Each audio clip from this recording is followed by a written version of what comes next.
Om Shuklam Baradharam Vishnum Shashivarnam Chaturbhujam Prasannavadanam Dhyayet Sarva Vignopashantaye Saraswati Namastubhyam Varade Kamarupini Vidyarambham karishyami Siddhir me sada Yenakshara samamnayam Adhigamya maheshwarat Kritsnam vyakaranam proktam Tasmai paninaye namaha Vakyakaram Vararuchim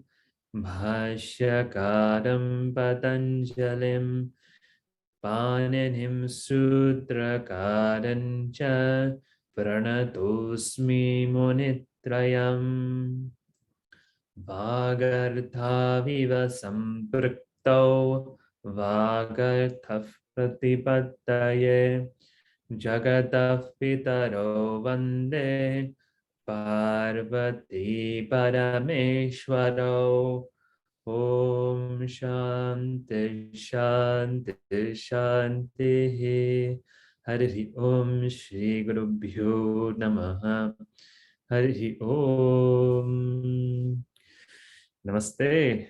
Happy New Year. So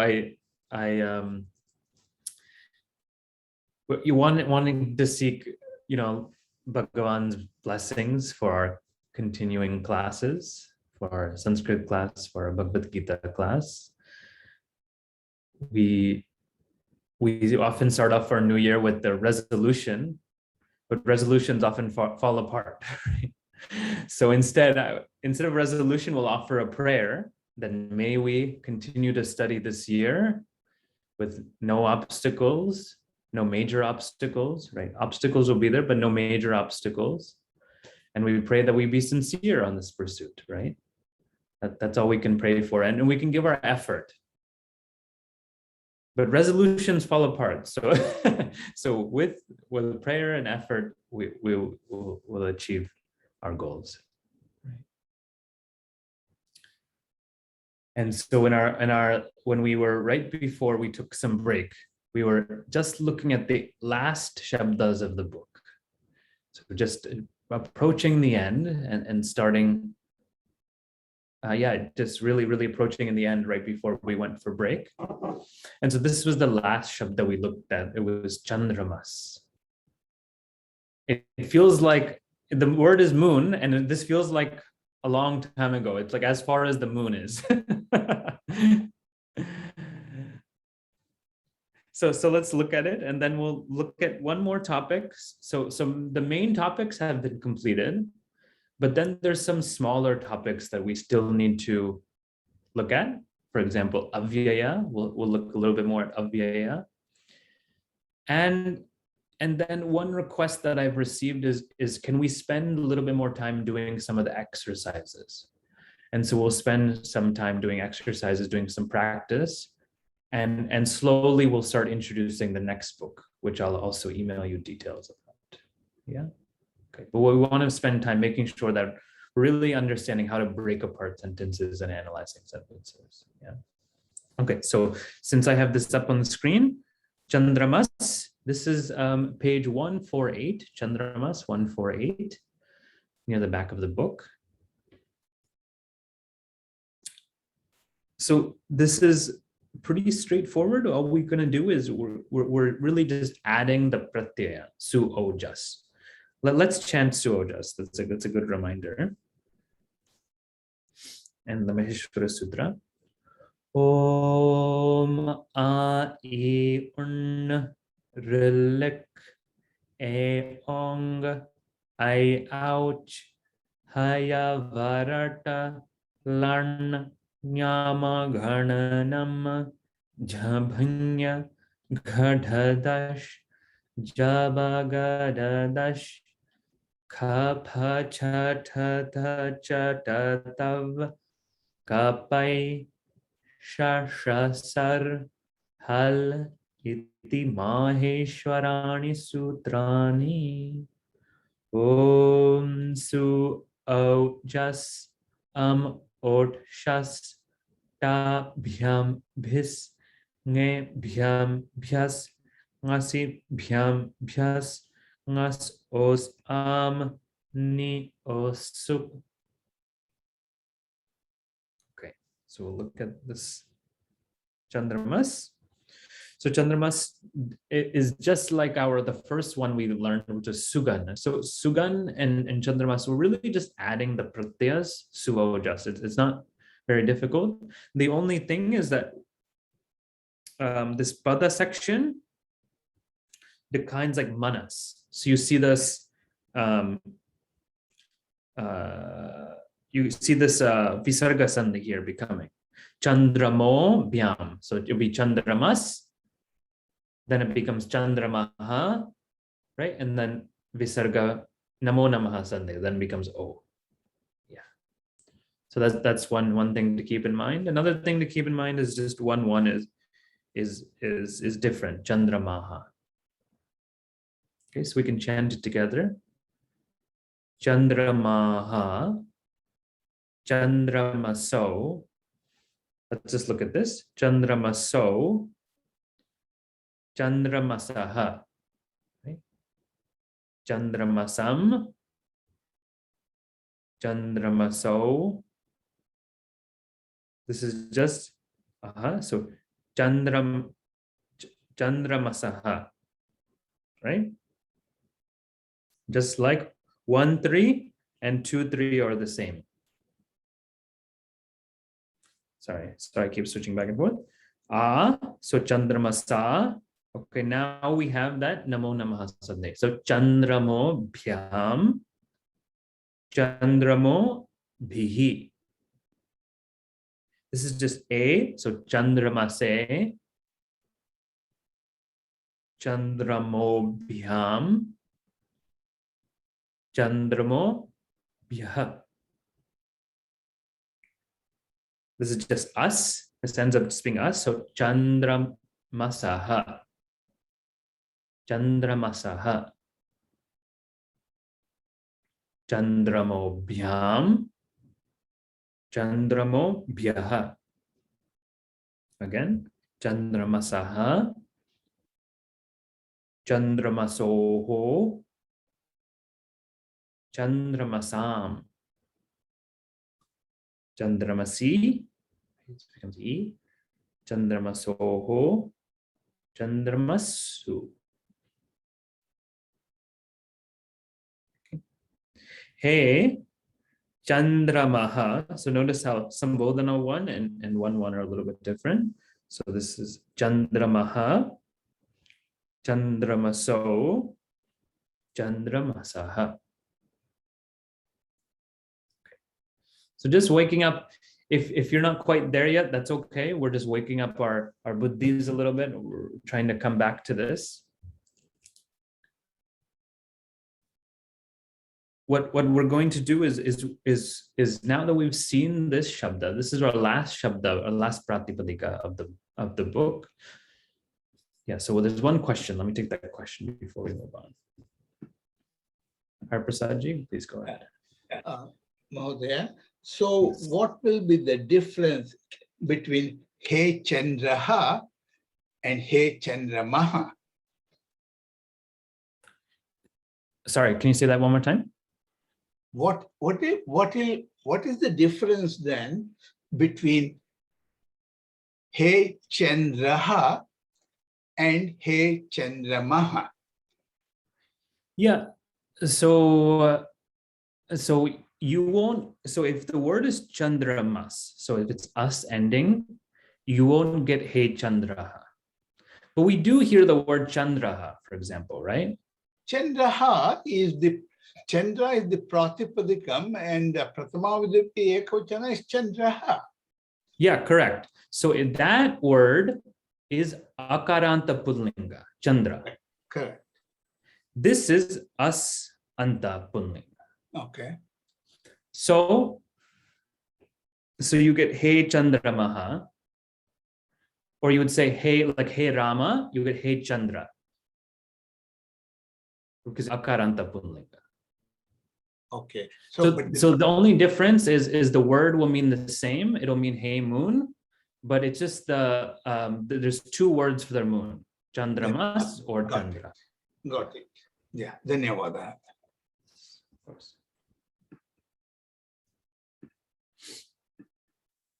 Okay. So there's one question about that I got in a private chat. Can you please reveal the aso part? I forget how sa comes in. Okay. So is that a question about 1, 2? Yeah. Okay. So right, the word is chandramas. So we're just adding that. So chandramas plus o. So chandramaso. That's all. Yeah. Okay. So chandramas plus o. So chandramaso. And this is also o as well.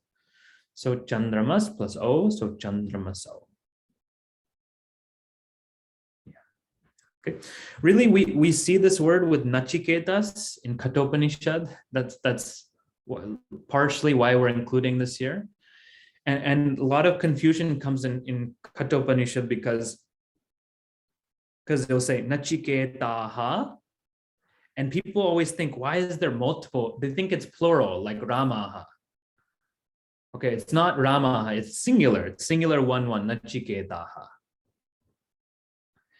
And sometimes Bhagavan will refer to, will talk to Nachiketa, right? So it's in Nachiketaha. So that's Sambodhana and Nachiketaha. So we see that in Kathopanishad a lot. So that's just another reason of bringing this word here. Okay. So that's one specialty of this book is we actually, it's really Sanskrit for Vedanta students. So you'll see in the vocabulary words that are often seen in Upanishads or Bhagavad Gita, for example.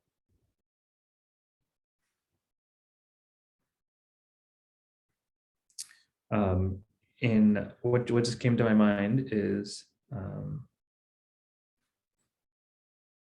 I lost it. It'll come back to me. One thing that we also want to see. So essentially, this book is finished with this shabda. Then there's 2 extra topics. The topic that comes after this is Avyaya. So let's look at Avyaya. But we're going to skip a little bit ahead of the Avyaya section. We're going to start with Avyayas from Dhatus, which is page 155. Okay, so this is the next topic I want to take up. Page 155, very important topic, Avyayas derived from Dhatu. And we're going to see some Avyayas. We see them so commonly, and some of them you may already know what the meaning is.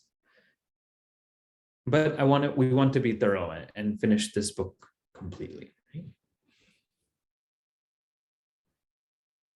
Okay. So first of all, as we know, an Avyaya is an indeclinable word, right? Technically, Avyaya is a subantam, technically. But the supratyaya comes and supratyaya goes. And so it doesn't actually decline. And so there's no, it doesn't decline. That's the word Avyaya means indeclinable, right? Does not decline. But as I remember the first class, we said there's only 2 words. There's subantam and tingantam. Right? This is technically a subantam, just for our knowledge. But we give a separate status for Avyaya because it does not decline like other subantam. Now, to make this even more confused, there is Avyayas that we can make from Dhatus. And this Avyayas which we make from Dhatus, they sound like verbs and they very much act like verbs. Okay.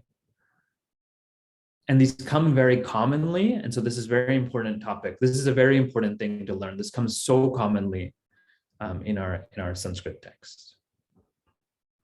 Okay, let's look at this. So when there is more than one action, so when there's more than one action done by the same karta in a sentence. Okay, so one karta doing multiple actions. When that happens, the last action is told by the tingantam padam, the verb.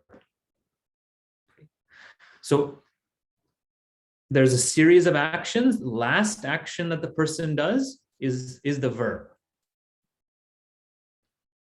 Other actions which happen chronologically before the last action can be told by Avyaya words derived from the dhatu of the action and the suffix twa. Okay, what does that mean? So let's look at the example. The example will make this clear.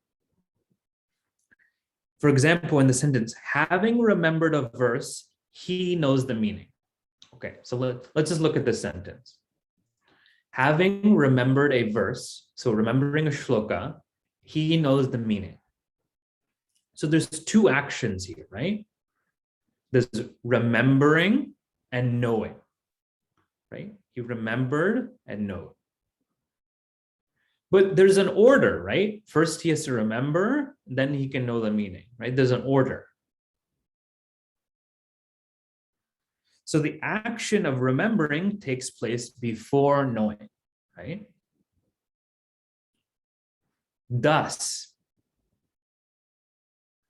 so when we have at least two actions, we can have more actions. The last one is going to be told by, knowing will be told by the tingantam, a verb. And everything before that, all the other action words before that, will be told by suffixing twa. Okay? Twa. So I want you to say twa. Twa.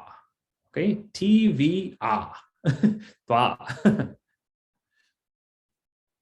This is how we make avyayas from dhatus. We use twa. It's a suffix.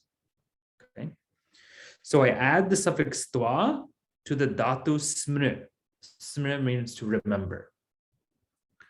Okay, we just add those together, we get smritva, right? Smritva, smritva. And when I add twa, the English sense of having blanked. Okay, so this is how we'll translate twa. Oftentimes we'll say having done blank. So here it's having remembered. Then what happens? The action of knowing is told by the tingantam padam bodhati. He knows. Okay, so this graphic maybe can make it even clearer. Right, there's time, right? First, he having remembered the verse, shlokam smritva, right? He's having remembered the verse. Artham bodhati, he knows the meaning. Okay. So any action that comes before we can tell by twa. They have to, so when there's one karta doing multiple actions, the first of the series will be told by twa. Okay, the last will be told by a verb.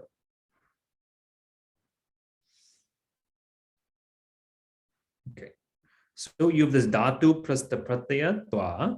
So smr plus twa, we get smritva. It means having remembered or remembering. Okay. Remembering the shloka, he knows the meaning. Having remembered the shloka, he knows them. Okay. And then the main action is bodhati. Now there's a little bit of nuance here. What lakara is smritva? I have one question in the chat. Is there lakara?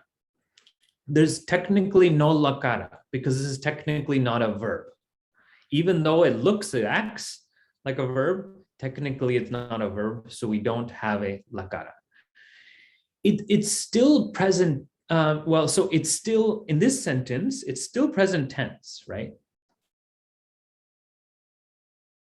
Well, I think there's a specific word for it. Past present participle, PPP, I think is what it's called. But this is past participle. Yeah, past present. Yeah, past participle. And so, having remembered, he knows. And one thing that we need to know is that there's one subtle addition we need to make. Okay, before I get there, what I want to say is that when you have a dwa, that dwa can take a karma, karana, adhikarana, etc. Just like a verb can. Okay, so for example, smritva, having remembered what? Shlokam. So shlokam is the object, it's the karma of smritva. Okay, so you can have all these different karma, karana, adhikarana, etc. connected to this twa. Okay.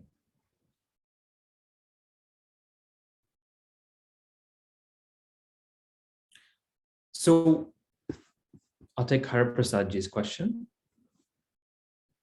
before I add to this. So this reminds me, this twa, similar to Tautu pratyaya in nouns, because there also we say in Bhutakala agachat or gatavan.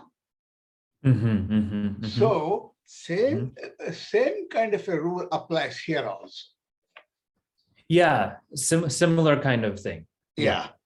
Okay. But so the gatavan is referring to the person, right? The one who has gone. Here it's just the action. Right. See, in agachat, it is a verb, whereas in gatavan, it's kind of a noun. Yes. Okay. And there's a question in the chat. How do you describe it exactly? So this is Avyaya. When it takes the twa, it is Avyaya. So it doesn't decline. And also, just like you, when we have a verb, right? The verb conjugates. So for example, if we have plural kartas, then we'll have plural as the verb, right? But here, doesn't matter what it's connected to, it's always going to be smritva. It doesn't matter how many people have smritva. There can be 100 people smritva, but it's still going to be smritva. It doesn't decline, it doesn't change based on the karta or the karma, etc. Okay. But how we describe it is just Avyaya. This is Avyaya. Okay. One thing we need to add here is sometimes when we have a dhatu, we have an upasarga, right? A prefix. So for example, when I have anu bhu, right? Anu upasarga plus bhu dhatu. When it means anu bhu, it means to experience. It doesn't no longer mean, bhu means to be, right? But when it's anu bhu, it means to experience something. When I have an upasarga added to the dhatu, instead of twa is replaced by ya, yakara. And technically in grammatical language, which you'll see later, is It's called lyap. L-Y-A-P. Lyap. L-Y-A-P. Lyap. That's the suffix that's added instead of twa, but then all the other letters go away except for yakara. So that's why we're just saying you add yakara for simplicity, but technically it's lyap suffix when you have an upasarga. That's L-Y-A-P. Sorry, it's not very clear.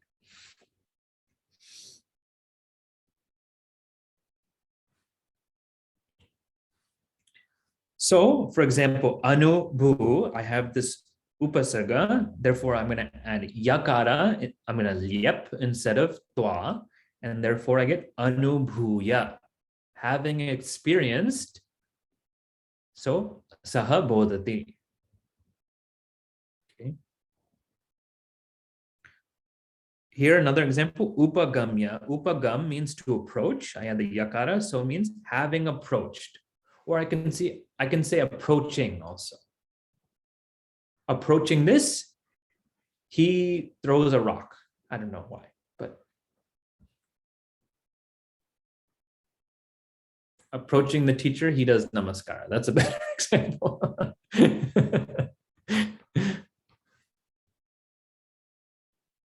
Or having approached, he does namaskara.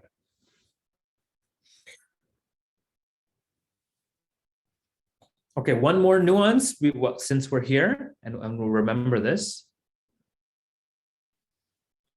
is that if the dhatu ends with a rasva, short vowel, an extra letter takara is added after the dhatu. Okay, so let me, this is only when we have an upasarga plus dhatu. Okay. So this is underneath this. When we have an upasarga and dhatu, and that dhatu happens to end with a short vowel, then we'll add a takara before the ya. Okay, so for here we have prastu. Prastu means to start. Now, because I have an upasarga plus dhatu, you would think, okay, I need to add a yakara. But that dhatu is a rasva. It's a short vowel. So therefore I have to add another takara in between. So it would be prastutya.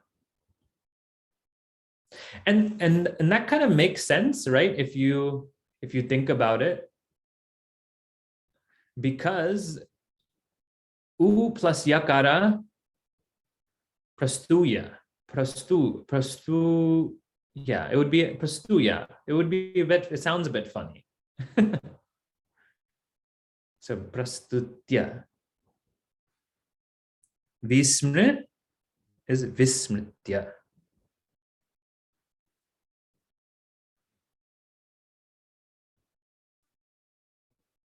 Okay. So in the book, you can see a lot more examples that are here, right? We have bhutva, bhu plus twa, having become, or if we add an upasarga, anubhuya. Gam, to go, plus twa. Here, this has a special thing. The makara goes away, so it becomes gatva. Now, so that's just for gam. Okay, gatva. The makara goes away. Makara doesn't go away with the yakara though, so it becomes upagamya. Upagam, to approach, upagamya, having approached. Avagam, to understand, avagamya, having understood. So how do we know these meanings? You can look at Dhatu Kosha and find out what the meaning of the upasarga plus the dhatu is and context. And then when we add this twa or yakara, then we get this having done this. Having done this, he does something else. Okay, so keep looking at this. Kri, twa. So kri, to do, plus twa, kritwa. Or we get another an example of the yak, lyap, adikri, plus yakara.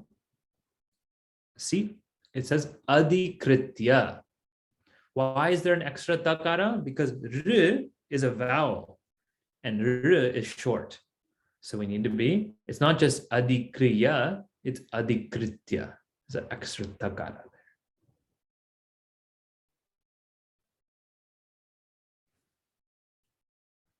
Smr, to remember, plus twa.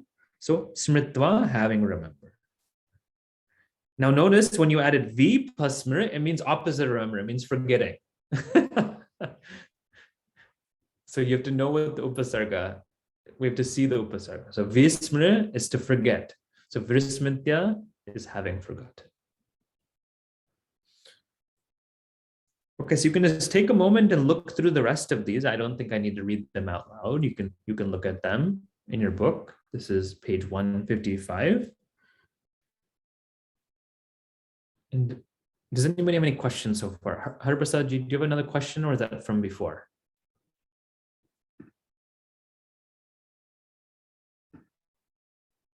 No, I don't. I'm sorry.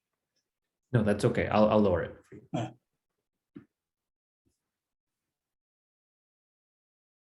So just take a moment, look at all of these.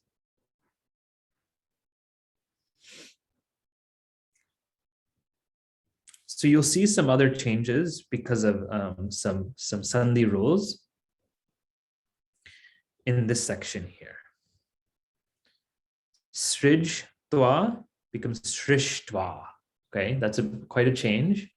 And there's rules for all these changes, but we don't need to spend all of our time looking at that. We just know that srij, to create, plus twa is srishtva.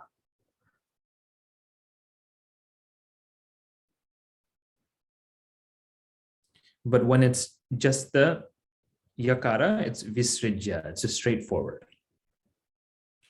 Similar to this, we see drish plus twa, it becomes drishtva.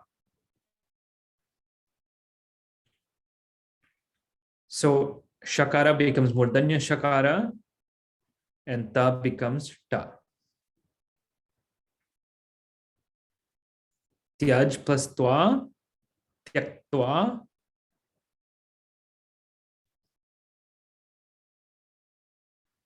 Bhuj plus twa, bhuktva. So notice how jakara becomes kakara. Tyaj plus twa, tyaktva, bhuj plus twa, bhuktva. Man plus twa, nakara goes away, matva.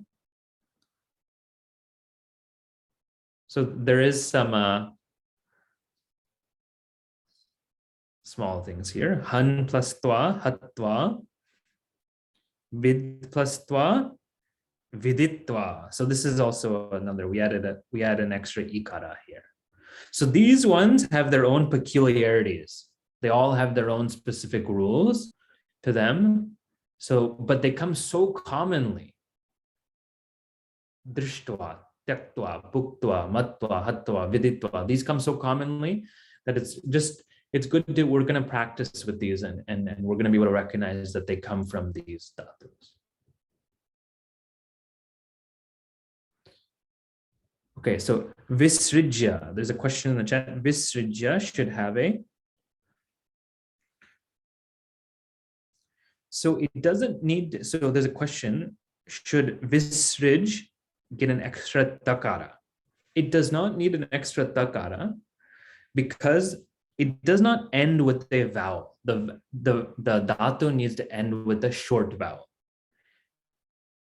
So it's not enough just to have a short vowel, it needs to end with the short vowel. Here, srij doesn't end with the short vowel, therefore we don't need that extra takara. Okay. You can put another question mark in the chat if there's still a question, okay?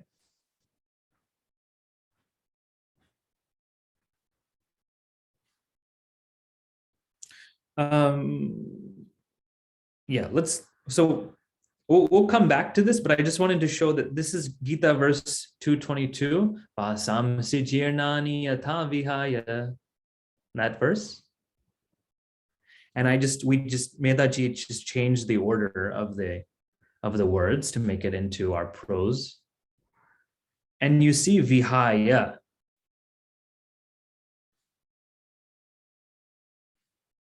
Vihaya. Vihaya means is from dhātu, to give up. Viha is to give up.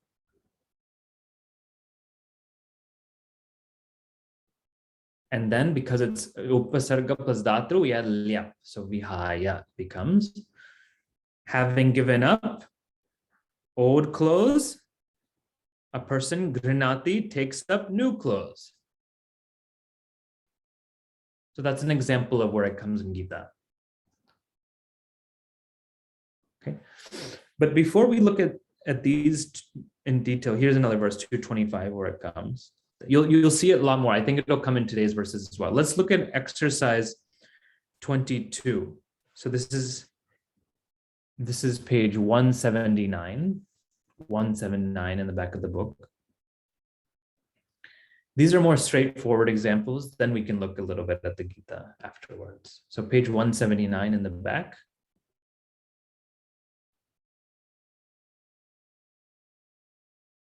Okay, so look at these sentences. These are real sentences, okay? So this is really nice for us to look at.